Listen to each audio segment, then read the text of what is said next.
How to fix Instagram filters. Hello guys, in this video I'm going to show you how to fix Instagram filters. There's two ways, so I'm going to show you how to. First way is you have to go to the Play Store and search for Instagram.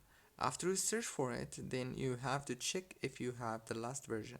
If you don't have it, then it will show you this option. It's called update. Click on it to update your Instagram. That's the first way. The second way is you have to go to the settings on your phone and then go to the apps manager. Go to the apps, and here on this page it will show you all the apps that you have on your phone. Just scroll down until you find Instagram.